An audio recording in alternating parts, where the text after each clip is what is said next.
The Union and the Mafia, The Disappearance of Jimmy Hoffa, 1975.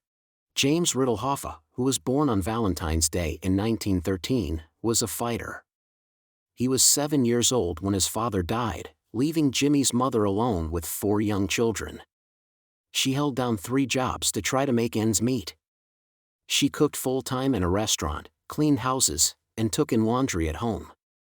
For years later, she moved her family from Brazil, Indiana, to Detroit in search of higher wages and factories. If you enjoy my stories, please subscribe it and like it.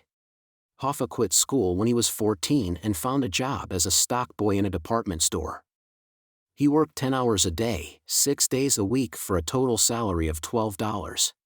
After the stock market crashed in 1929, he began working the 12-hour night shift at the loading docks of a warehouse. The working conditions were poor and employees were paid 32 cents per hour, but only when they were unloading boxcars. It meant that they often sat for hours without receiving any wages to compensate them for their time. Teaming up with 2 others, Hoffa led a strike of his 175-man night shift. He was only 17 years old. They refused to unload a shipment until the company agreed to negotiate for better working conditions. The teenager negotiated the first contract. The new union aligned itself with the Teamsters, who hired Hoffa as an organizer for Detroit's Joint Council 43. Union organizing was nasty business. Employers used goons from the local mafia as strikebreakers and police supported companies rather than labor. Hoffa fought back. He hired members of another local gang to clash with employers' hired muscle. After being put into contact with members of the mob, Hoffa developed relationships that made the Teamsters successful. The Teamsters controlled the trucking industry, so Hoffa would arrange to have the men refuse to unload the trucks until a targeted company agreed to let their employees unionize.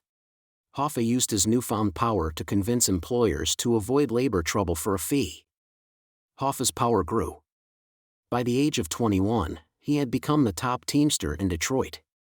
In 1940, by age 27, he was chairman of the Central States Drivers' Council and negotiated with employers in 23 American states. Within 2 years, he was the president of the Michigan Conference of Teamsters. In 1952, the tough and ambitious Hoffa was elected the international vice president of the International Brotherhood of Teamsters. With support from the West, Dave Beck became president, but Hoffa had set his sights higher. He controlled the Midwest and wanted to ensure that he had the support of the East. Since the Teamsters rebuffed his efforts, Hoffa convinced Beck to create 7 paper locals in New York that listed a union man as the nominal charter holder. In reality, 2 members of the Thomas Lucchese crime family ran them. Gangsters who worked for them staffed the locals. 5 of the 7 new locals did not have any members, but they would still be able to vote in the Joint Council election of 1957 in which Hoffa hoped to run as president. However, Hoffa's ambition nearly got him into trouble and almost cost him the union's top job. In the mid-1950s, the McClellan Committee Senate hearings led by their chief legal counsel Robert F. Kennedy investigated labor racketeering. They found that Beck had embezzled more than $350,000 from the union. Hoffa saw the investigation as an opportunity to increase his own power. He surreptitiously fed information to the committee that would contribute to Beck's downfall. However, greed nearly led to his own demise, a man who had built a reputation for being smart. In February 1957, Hoffa contacted Wall Street lawyer John Ciesti because he needed some special help in connection with the McClellan Committee's investigation. He wanted to plant someone on the committee's staff to spy on their work and report back to him with documents relating to their investigation of the Teamsters. Ciesti seemed to be the perfect man for the job. He was a former Secret Service agent, Internal Revenue agent, and Naval Intelligence commander. The deal was sealed during a meeting in Detroit. Hoffa would give Ciesti a $1,000 retainer as part of an $18,000 fee. If Ciesti was not able to land a job with the committee staff, he could still keep $500 for his efforts. Ciesti flew back to New York and phoned Robert F. Kennedy, counsel to the McClellan Committee.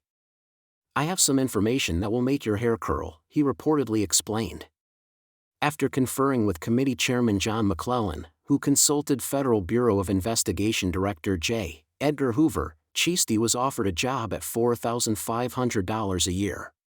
He handed over to FBI agents $700 of Hoffa's $1,000 retainer, and he kept the remaining $300 to cover his expenses.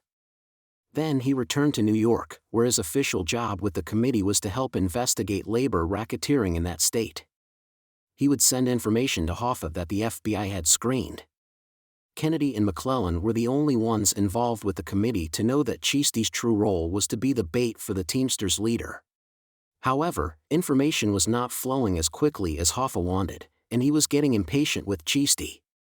He told the lawyer to arrange for a job transfer on the committee to Washington, D.C. Cheasty arrived in the city the day after the Teamsters' vice president came to attend a meeting of the building trades unions. On a March afternoon, Cheasty phoned and set up a meeting with Hoffa, and at 7 p.m. that evening a taxi with Cheasty inside pulled up in front of the fashionable DuPont Plaza Hotel. Hoffa hopped in. While the cab cruised around, Cheasty slipped Hoffa an envelope containing copies of committee interviews with the main players in the Teamster investigation. Armed with the information that he was after, a satisfied Hoffa stepped out of the cab and Cheasty joined him. He pressed $2,100 bills into the lawyer's hand and walked away. Unbeknownst to Hoffa, the taxi driver was an FBI agent and had witnessed the entire transaction between the two men. Cheasty phoned Hoffa's secretary the following day and set up another meeting in Washington for 11 p.m. As the two men stood outside the DuPont Plaza, Cheasty handed Hoffa another committee document on onionskin paper. He tucked the paper inside his coat pocket, shook hands with Cheasty, and went back inside the hotel. The squad Hoffa, who was 5 feet, 5 inches tall and weighed 170 pounds, walked across the lobby and into an elevator. As the doors closed, one of the most powerful union leaders in the United States was surrounded by FBI agents. They frisked him and confiscated the onionskin document that he had been given moments before.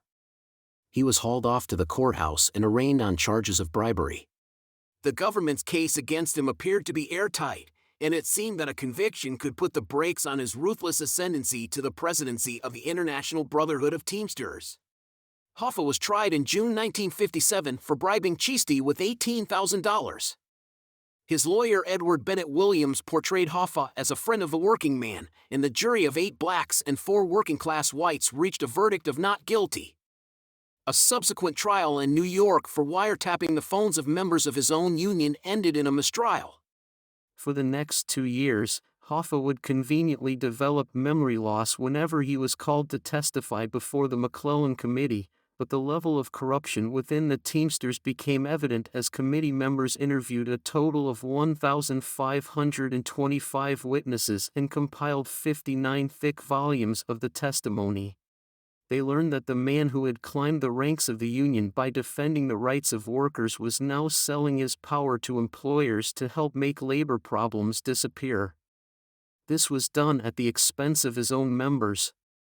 By then, Teamster President Dave Beck had bowed out after being discredited for embezzling $370,000 from the Western Conference of Teamsters and going to jail. In October 1957, Hoffa took over as the president of the nation's biggest labor union and its 1.4 million members, but Bobby Kennedy was not finished with him yet. In the late 1940s, the Teamsters Union had negotiated such fringe benefits for its members as pension funds. The Central States Pension Fund was created in 1955, and its money came from the 400,000 Teamster members in 23 states who contributed every pay period. By 1961, the fund was growing by $100 million a year. Hoffa used the money to help his development's Mafia buddies invest in such deals as Las Vegas casinos and California real estate. When Bobby Kennedy became U.S. Attorney General in 1961, he created a special squad within the Justice Department to dig up enough evidence to convict Hoffa. With the support of the Labor Department and the FBI, the team included up to 150 federal employees. Hoffa was indicted for extortion, but his trial ended with a hung jury in 1962. Kennedy then charged Hoffa with jury tampering in that case and added other charges of embezzling $1.7 million in union funds. Hoffa was convicted and sentenced to 8 years in federal prison in 1964 and fined $10,000. Having run out of appeals, he was finally incarcerated. Hoffa entered Pennsylvania's Lewisburg Federal Prison in March 1967. He was placed in a maximum security block nicknamed Mafia Row. In a nearby cell was Tony Pro Provenzano, a young captain in the Vito Genovese crime family who was involved in the Teamsters and became president of a New Jersey local in 1958. He was sent to prison in 1966 after being sentenced for extortion. He had extracted $17,000 from a trucking firm to ensure that they would be protected from labor trouble. However, Provenzano and Hoffa had a falling out with each other while serving time together in prison. Hoffa did not resign as president of the Teamsters when he went to prison. He put Frank Fitzsimmons in charge, believing that the malleable man would simply step down when Hoffa emerged from jail. It is alleged that the Teamsters made significant campaign contributions to U.S. President Richard M. Nixon's 1968 election campaign, which helped influence Nixon to consider leniency towards Hoffa. Not everyone wanted Hoffa back in circulation with the Teamsters. Fitzsimmons was worried about losing power when Hoffa was released from prison because Hoffa's jail time notwithstanding, he still held sway with the rank-and-file membership. Fitzsimmons wanted to keep the top job, and he started to curry favor with the mob. For their part, the mobsters found him easier to deal with than Hoffa. After Provenzano was released from federal prison in 1970, he became a strong supporter of keeping Fitzsimmons as president of the Teamsters. Nixon struck a deal with union leaders. Hoffa agreed to quit his post as president of the Teamsters before he would be released. He assumed that Fitzsimmons would hand back the reins of power once Hoffa was freed. Just before Christmas 1971, Nixon commuted Hoffa's prison term, but then Hoffa learned that he was barred from holding office in the Union until 1980, or he would be sent back to jail. Undeterred, he fought the restrictions in court. He was determined to wrest control of the Union from Fitzsimmons. On July 30, 1975, Hoffa woke up early at the summer home on Michigan's Big Square Lake that he shared with his wife Josephine. The two had met in May 1936 on a picket line. Their 2 children, James and Barbara Jo, would both grow up to become lawyers. After making and receiving several phone calls, Hoffa told his wife at noon that he was heading out to meet Anthony Tony Jack Giacalone and 2 other men. Jo Hoffa knew Giacalone. He had visited the week before and her children had grown up in the same neighborhood as the mobster. Hoffa climbed into his Pontiac and drove to his meeting at the Machu's Red Fox restaurant in the Detroit suburb of Bloomfield Hills at 2 p.m. On his way, he stopped in at an airport limousine company in which he was a part owner. His partner, Louis Linteau, had played a key role in arranging the meeting between Hoffa and Giacalone. By 2:30 p.m., Tony Jack still had not arrived. Hoffa phoned his wife to find out if his guest had called. Hoffa complained that Tony Jack had stood him up. But someone did show up to meet Hoffa that day. He was last seen leaving the parking lot of the restaurant in the back seat of a maroon Mercury with 3 other men. The driver appeared to be Chucky O'Brien, who had borrowed the vehicle from Joey Giacalone, Tony Jack's son. Hoffa knew O'Brien well. He had had an affair with O'Brien's mother Sylvia Pagano, and he treated Chucky as his own son, helped support him, and gave him a union job at the age of 19.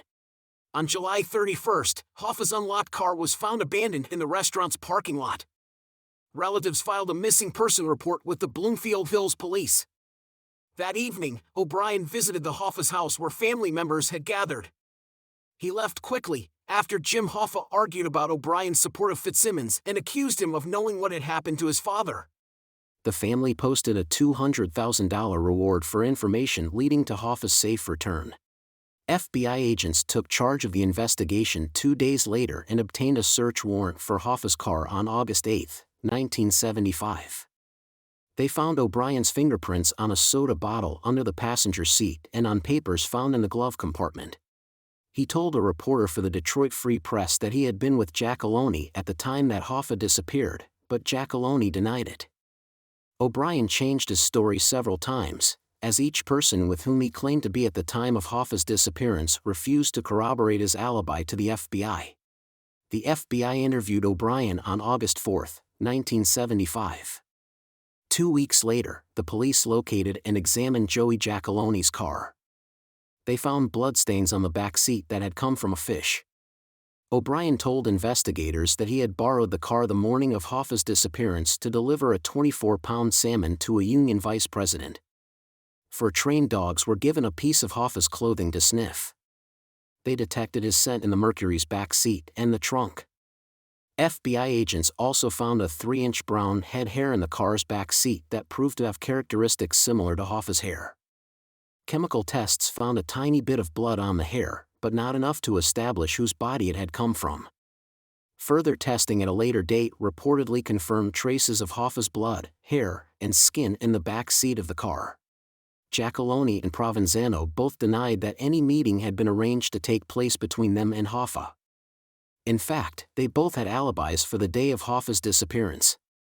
Giacaloni had spent the late morning and that afternoon in and around the Southfield Athletic Club near Detroit where he had a haircut and a massage. During the critical time of day when Hoffa disappeared, Giacaloni was with a lawyer. Provenzano was playing a game of Greek rummy at his Union Hall in New Jersey. A grand jury was convened in Detroit on September 2, 1975. O'Brien, Giacaloni, and Provenzano pleaded the Fifth Amendment before the grand jury, which failed to indict any suspects in Hoffa's disappearance. The FBI thought that they had made a breakthrough in the case when convicted murderer Ralph Picardo, incarcerated in New Jersey's Trenton State Prison, claimed that Sally Bugs Bergoglio, his brother Gabriel, and Thomas Andretta had been involved in Hoffa's disappearance. Picardo said that he had received the information from Andretta's brother Steve, who had stayed in New Jersey to support Provenzano's alibi. When forced to testify after being granted immunity by a Detroit grand jury, Steve Andretta claimed that he, Thomas, Provenzano, and Sal and Gabriel Bergoglio had all been playing Greek rummy at the Union Hall the day that Hoffa disappeared. Picardo claimed that Hoffa's body was packed into an oil drum and left in a Jersey City garbage dump that belonged to one of Provenzano's business associates. 4 FBI agents spent a week sifting through the litter at the 47-acre dump, where some piles of garbage rose as high as 60 feet. The search was called off before the entire area had been scrutinized. No bodies had turned up. However, garbage wasn't the only thing that investigators had to sift through. Rumors about Hoffa's demise ran rampant. Another informant told the FBI that Hoffa's body had been shredded and burned through the mobster-owned Central Sanitation Services in Hamtramck, Michigan. Sniffer dogs did not find any trace of Hoffa. The FBI believed that too much time had passed for any sense to be detected. U.S. Senate investigators paid an informant $25,000 for a tip that Hoffa's body was buried in a particular swampy field north of Detroit. They dug up the field but found nothing. A body discovered in northeast Pennsylvania in October 1977 was initially thought to be that of the former Teamster, but dental records proved that it was another mob victim. In 1989, the imprisoned Donald Tony the Greek Franco said that Hoffa was killed because he wanted to regain control of the Teamsters Union and the Mafia preferred working with the more amenable Fitzsimmons. At the time that Hoffa disappeared, it was rumored that U.S. President Gerald Ford would give the Teamster a full pardon, making him eligible to become involved in union business earlier than 1980. According to the story that Franco's told investigators, Irish hitmen John Sullivan and Jimmy Coonan were hired to kill Hoffa. They went to Detroit with Sally Bugs Bergoglio. Giacaloni opposed the hit on Hoffa but was told to cooperate. He agreed to entice Hoffa to a meeting, under the pretense that it would be an opportunity to settle the long-time grudge he had with Provenzano. Chucky O'Brien, whose life and that of his family were threatened, was also involved to put Hoffa at ease. Hoffa left the Bloomfield Hills restaurant with O'Brien and Bergoglio, apparently believing that he was on his way to a meeting with Giacaloni and Provenzano. Instead, he was driven to a safe house in Mount Clemens, Michigan. Just as the car pulled up, Coonan stepped outside and shot Hoffa twice in the forehead with a .22 caliber pistol that had a silencer. Then Hoffa's body was carried into the basement and cut into pieces using a buzz saw and meat cleaver. The dissected body remained in a freezer until 5 months later, when Sullivan placed it in an oil drum and drove it to New Jersey. A cement mixing company that was affiliated with the mob was working on an expansion of the New York Giants Stadium in the Meadowlands. According to Franco's, Hoffa was entombed in concrete under the artificial turf. He was said to rest in front of Section 107 of the stadium, beside the end zone. It turned out to be yet another blind lead. In the decade following Hoffa's disappearance, 200 investigators were assigned to his case and some 16,000 pages of reports were filed, but the former Union leader's body has never turned up. He was declared legally dead in 1982. Some of the men who were suspected of being involved in his disappearance were eventually convicted on unrelated charges. In 1978, Tony Provenzano was convicted of the 1961 murder of Anthony Castellito, a man who wanted to unseat him as president of his union local. Provenzano eventually died in prison. On March 21, 1978, Sally Buggs was standing outside a restaurant in New York's Little Italy when two hooded men knocked him down and shot him with 5 bullets to the head and 1 to the chest. Government investigators speculated that the hit had been ordered to prevent him from trading information on Hoffa's disappearance in exchange for a deal in the Castellito case. Giacalone was convicted of tax fraud and sentenced to 10 years. O'Brien was given a year for extortion and was subsequently convicted for filing a fraudulent loan application. In March 2001, modern forensics was used in hope of generating new information about the case. DNA tests matched hairs from Hoffa's hairbrush to a hair found in the back seat of Charles O'Brien's car. A year later, the case was referred to Oakland County prosecutors for review. On August 29, 2002, prosecutor David Gorsica announced that the DNA evidence found in O'Brien's car was not sufficient to support criminal charges. By then, Hoffa's son James P. Hoffa had taken the helm of the Teamsters. He was sworn in as president on May 1, 1999. Hoffa's disappearance spawned more than theories about what happened to him. It also inspired many books, including the 2004 publication of I Heard You Paint Houses, in which Charles Brandt claimed to solve the mystery based on the deathbed confession of Hoffa's friend Frank the Irishman Sheeran. Hoffa's body has never been found, and no one has ever been charged in connection with his disappearance and presumed murder.